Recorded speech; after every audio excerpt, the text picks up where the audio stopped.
Welcome to today's explainer. Look, if you've ever stood in your basement staring at a silent, freezing metal box, wondering why your house is so cold and just how much this is going to cost you, well, you are in exactly the right place. Today we're diving into the ultimate homeowner's HVAC survival guide. We're going to completely demystify residential heating and cooling, cut right through that overwhelming technical jargon, and give you the exact facts you need to protect your home's comfort and, let's be real, your wallet. But to really understand your HVAC system, we first need to meet the bad guys of our story.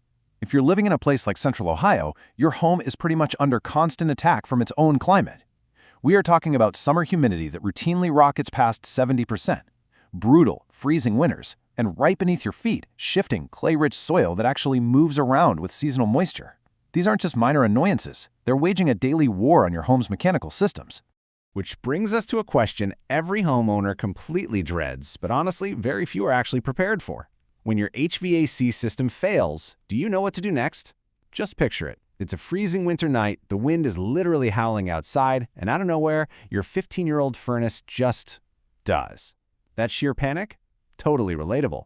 But what if, instead of panicking, you felt completely in control? Okay, let's dive into the roadmap for today. We're going to cover Ohio weather versus your HVAC, common causes of breakdowns, the golden rules of maintenance, repairing versus replacing, and finally, understanding the costs. Starting right off with Section 1, Ohio weather versus HVAC, the ultimate stress test for your home. You can really think of your HVAC system as the lungs of your house, but those lungs are battling a totally unrelenting environment. That 70+% summer humidity, it forces your AC to run these incredibly long cooling cycles just to wring the moisture out of the indoor air, which puts a massive strain on your compressor. Then freezing winters swing in and push your furnace to its absolute limits. And remember that clay-rich soil we mentioned? When it shifts, it can actually settle your home's foundation just enough to misalign or crimp your ductwork. It's basically choking your home's circulatory system. Throw in an older home that lacks modern insulation, and your HVAC is practically running a marathon every single day. Moving on to Section 2, common causes of breakdowns, spotting the symptoms early.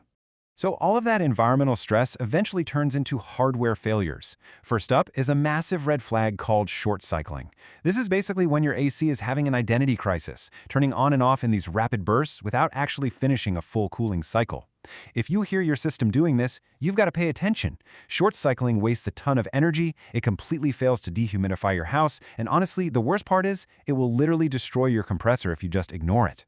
Next up, we've got frozen evaporator coils. And yes, your air conditioner can absolutely freeze over right in the middle of summer. This ice formation inside the unit is usually caused by reduced airflow, which, by the way, often just comes down to a totally clogged, dirty air filter, or falling refrigerant levels.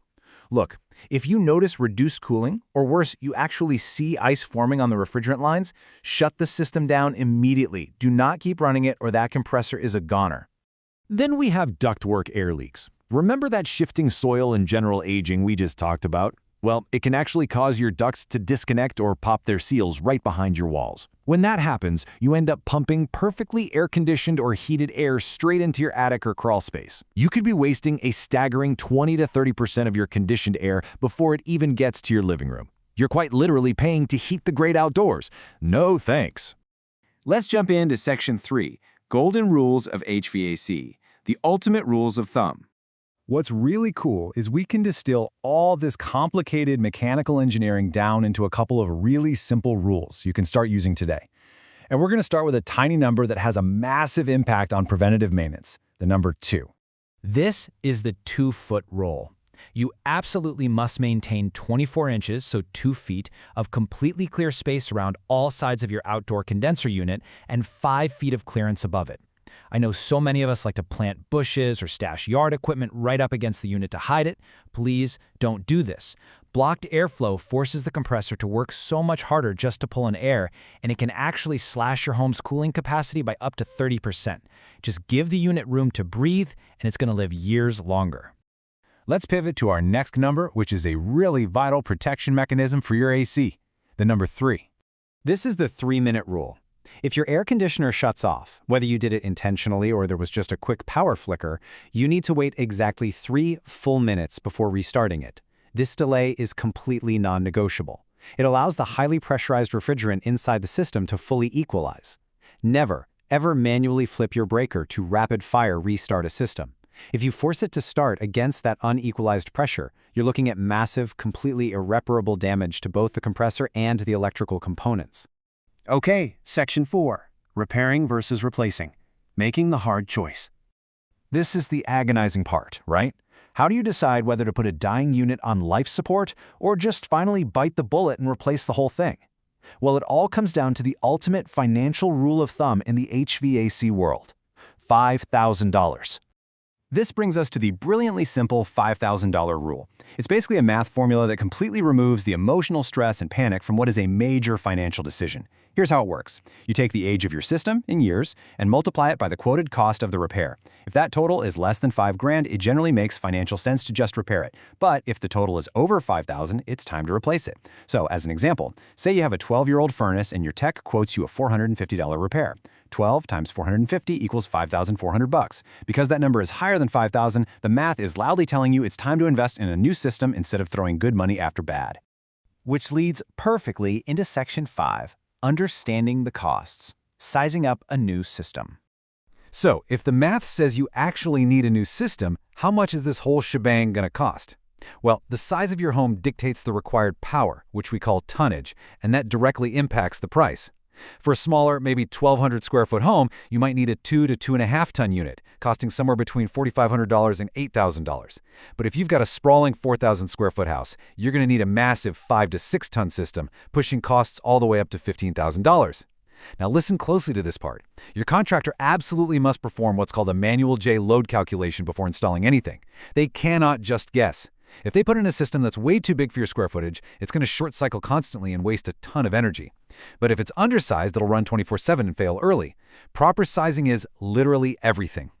All right, we've covered a ton of ground, but knowledge is only power if you actually know how to use it. When the day eventually comes to dial up professional help, having a standard emergency blueprint really protects your home, your time, and your wallet. Let's walk through the super reliable 3-step process used by top pros, like the folks over at HVAC Columbus. Step 1 is contact and dispatch. You describe the problem and get a clear, honest arrival window. Step 2 is diagnosis and approval. The technician comes out, checks out the issue, and crucially, they provide a firm, upfront price quote. You never, ever want a technician starting work on an hourly rate where that bill just keeps climbing into the stratosphere. Get the flat rate quote. Finally, step 3 is repair and verification. The problem gets fixed and the system is rigorously tested right in front of you before they even think about leaving. Bottom line, no wrenches should turn until you've signed off on that upfront price. So, we'll leave you with this final provocative thought. Is your home's respiratory system actually ready for the next extreme season of humidity or freezing cold? Or are you just sitting in the dark, waiting for that $5,000 rule to strike? Look, don't rely on luck. Go check those filters, clear out that 2-foot perimeter around your outdoor unit, and start taking proactive control of your home's comfort and finances right now. Thanks so much for joining us on this explainer, and hey, stay comfortable out there.